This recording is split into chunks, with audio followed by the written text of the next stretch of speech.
Hello there. My name is Mel, and I'm making this video to talk about what brought me from being a bitter nurse to a better nurse.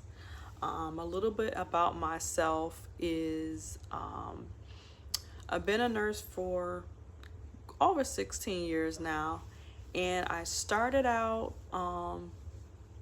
in the rehab sector, people who were dealing with opiate abuse and things like that. Made my way into a hospital setting, and finally, currently, I'm in ICU. I have held roles in management as a charge nurse in those different areas, and I did a sprinkle of school nursing at the time as well. But I want to speak about my journey of being bitter to better, to maybe help some empathize of what a nurse may go through in their mind or their journey, for those of you who may be on their journey right now. And also maybe it can help a little bit of you who are in the healthcare field, not just nurses, to kind of take a step back and reflect. So let me begin a little bit of why I became a nurse. So I grew up in a family of 8, and my dad was really big on having a really good job. And that's defined as having full-time hours, having good benefits like health insurance, having good benefits like maybe a pension. Back then they had pensions, but we're here now. 401k, things like that. And he always stressed that it's not necessarily the amount you make. If you take the benefits package and add it up, you actually make more than what you actually get per hour, even though pay per hour is very important. So he stressed the benefits heavy. And so in my little 8-year-old mind, I kind of thought about that friend who works at McDonald's, and maybe you come in and you order your food and they could kind of hook you up with a little bit of extra fries or a larger drink. And so I said to myself, well, maybe I should become a nurse, and that'll kind of take care of the health insurance. And so how I saw it in that light actually was a benefit, because I grew to love science. Love science. Love just the endless amount of knowledge of how the body works, how it's designed, how it affects things. And so nursing was my thing from when I was young. And it was always on healthcare, but I knew, no offense to nobody, I knew I wanted a family. And when I say no offense, is because I thought about doctor at first, and then again, my little 8-year-old mind, the TV's the window to your world at the time. I just would see how frustrated like the wives would be when their doctor husbands would come home and like, you're missing dinner, and the kids would be sad. So I was like, I don't want that kind of life. Let me do nursing. They seem to be happy. And I went on to start that journey once I got out of school, did my prerequisites into nursing school, and it was tough. But what I loved and appreciated about my schooling and my teachers is that they did give us the realities, and then you were confronted with those realities because you went out into the hospitals during your schooling. But you don't have the full load. So you're learning, but it's only so much you can do as a nurse, but you're not full on working as a nurse in all those aspects. You get to go home early. You don't really stay the full shift on most of these things, and you don't really see the gravity of it, even though I still had the understanding that it was hard. I saw what the nurses went through and what they riled through, and a lot of them did things and told me things that stuck with me along the way. Now, graduated. As I said, I worked in different areas of nursing, but nothing came more to that reality of when I stepped foot into what they call an acute setting, into the hospital. I found myself struggling to get home on time from all the work that was loaded up on me in the day. Although they said that nursing's 24 hours, I kind of always had this goal in mind that I can get everything done on the list. Not only what needed to be done on the list, as far as making sure x-rays was done, as far as following up with blood work, communicating with the doctors, but also just making sure I manage my patients' requests or their family's requests and concerns. And sometimes they could be simple on one side, but it may be so many extra steps to take to get those things done. And so that added more to my task. Don't get me wrong, it's nothing more satisfying to be able to honor those requests. But I had a hard time managing it. I had a hard time saying no, or being able to communicate the realistic parts of, okay, I can do that, but it's going to take some time. Let me do ABC first.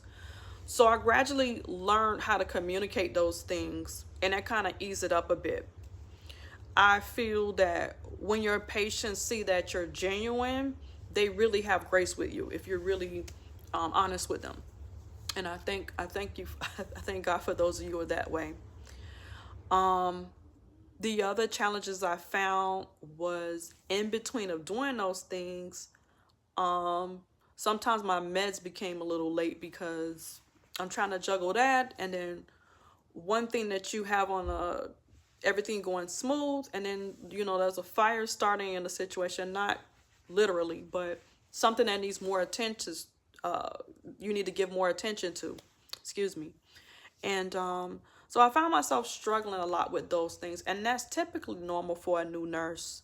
And my preceptors and people would encourage me and tell me it takes time, that's normal, yada yada. But in my head, y'all, you couldn't tell me I couldn't get these things done.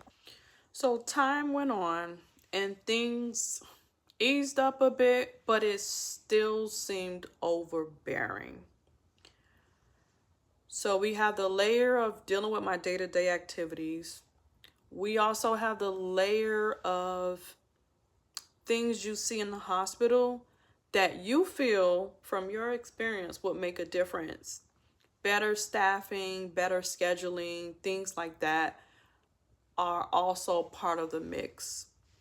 And what I love about, or loved, because I'm not working there anymore, about my management team is that they would try to ask and engage from the nurses, from the staff, things that would help the hospital be better. And I came to realize sometimes even though they're asking for those things, doesn't mean you're going to get it. So, we always would complain about being short-staffed. That's the story of our lives. Short staff. Short staff. So sometimes there are loads created that necessarily shouldn't be there and will make your life easier. Even things like supplies, being short supplies would be frustrating.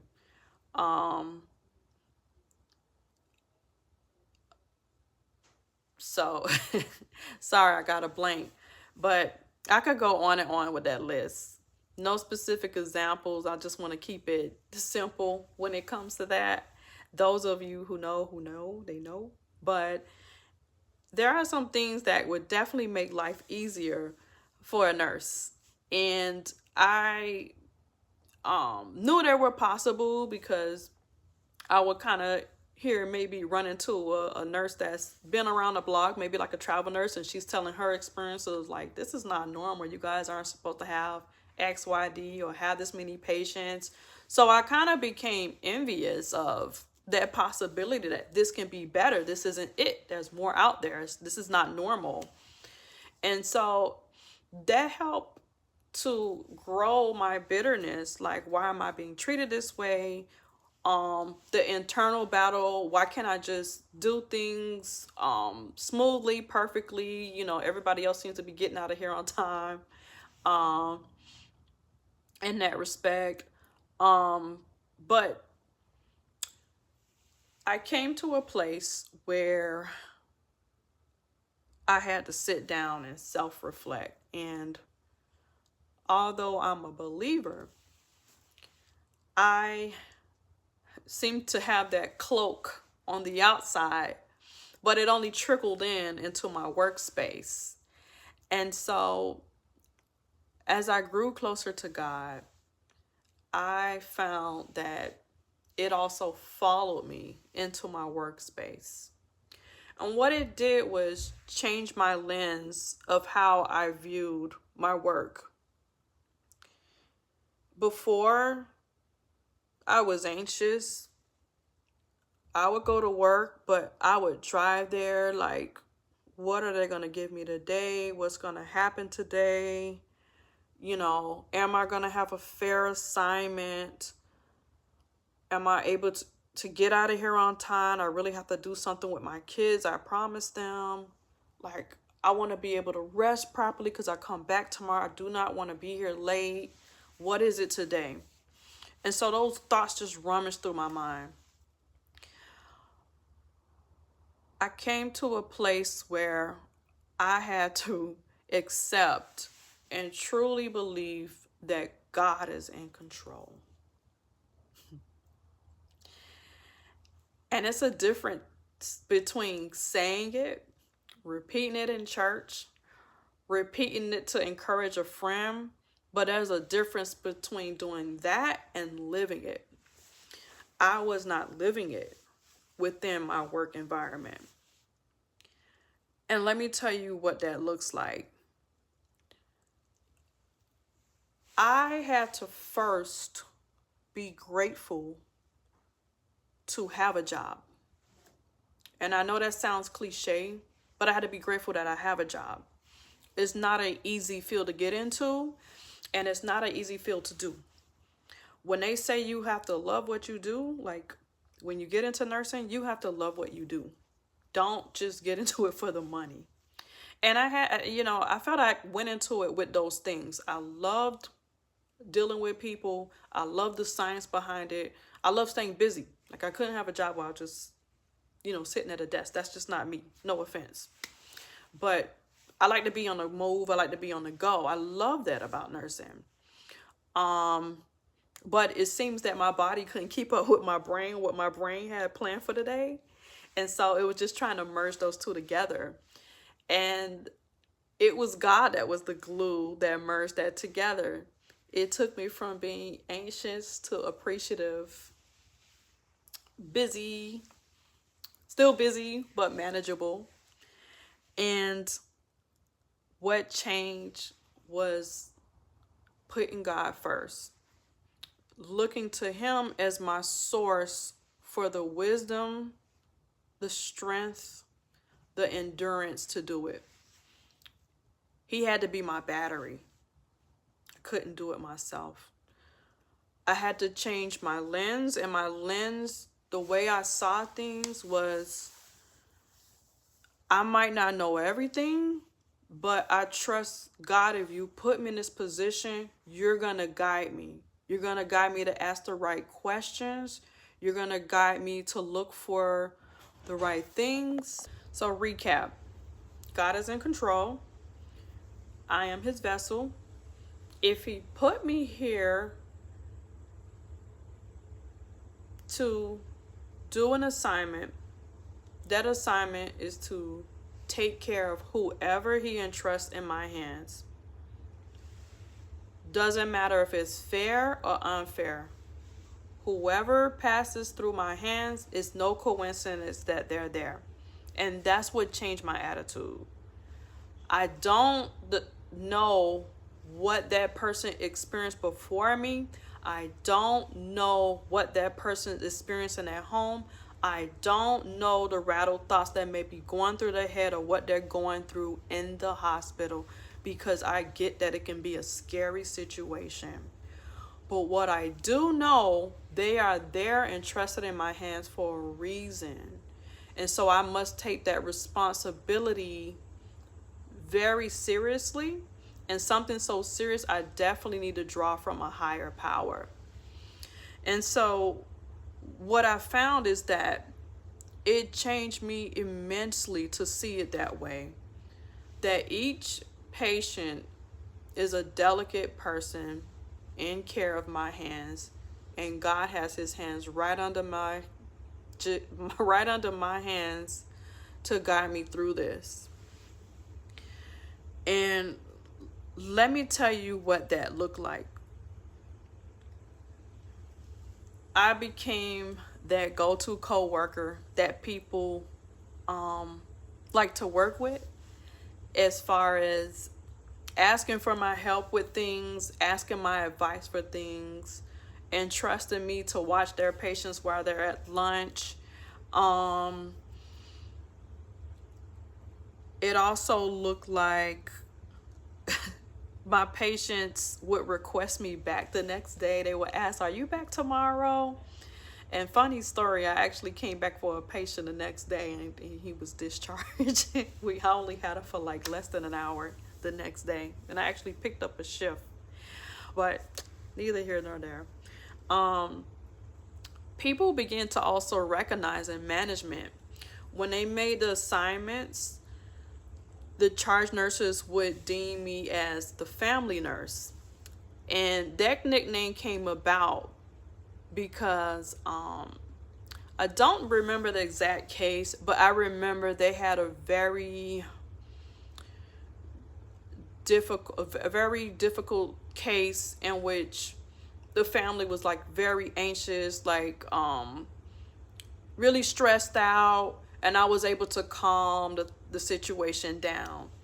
And I usually have confidence in that, because in my life I dealt with a tragedy with a family member in which I was on the other side. So I always draw back how I felt, what I wanted to be told. So that was a skill that I really developed, just drawing back from that.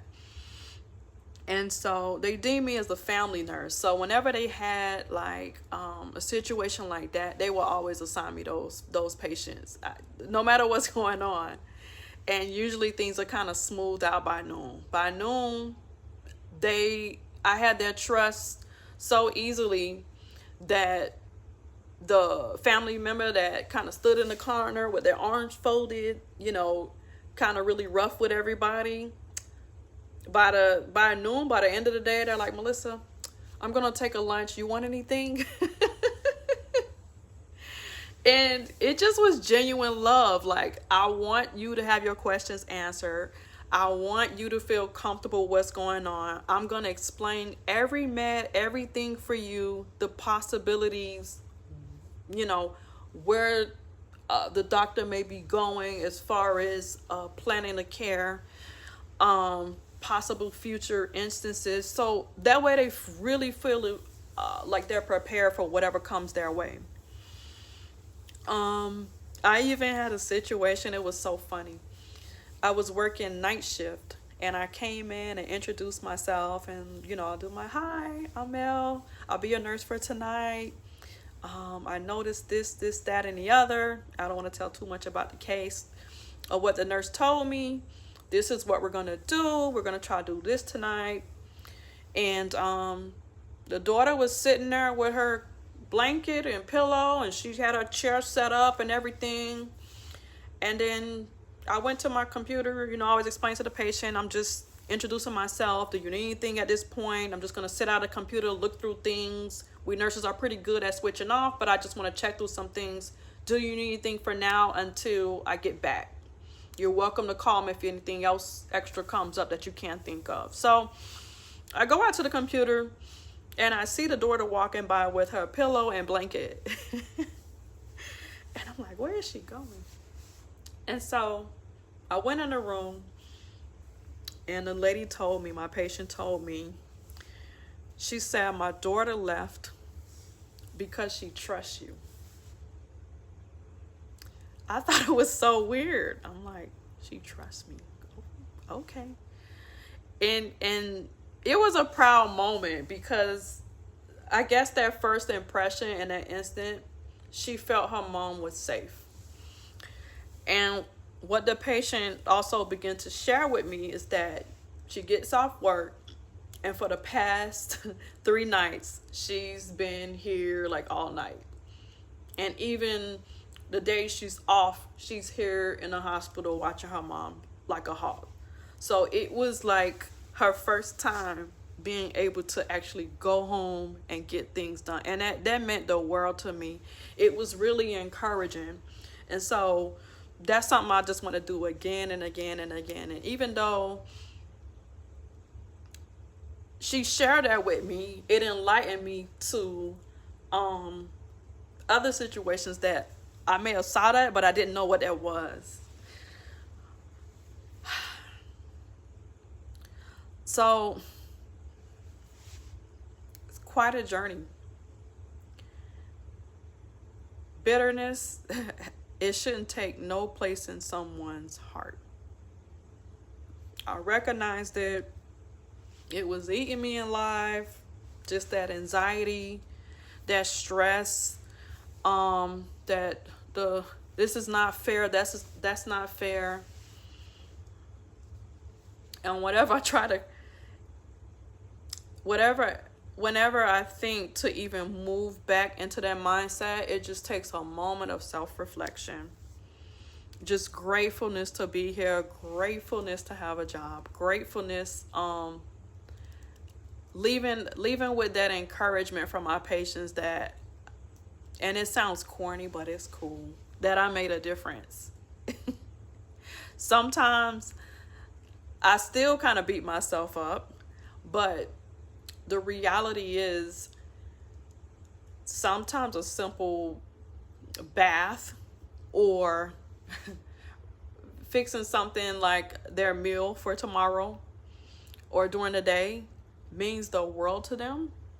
So everybody gauge what's important to them at any time, and I do try to honor that.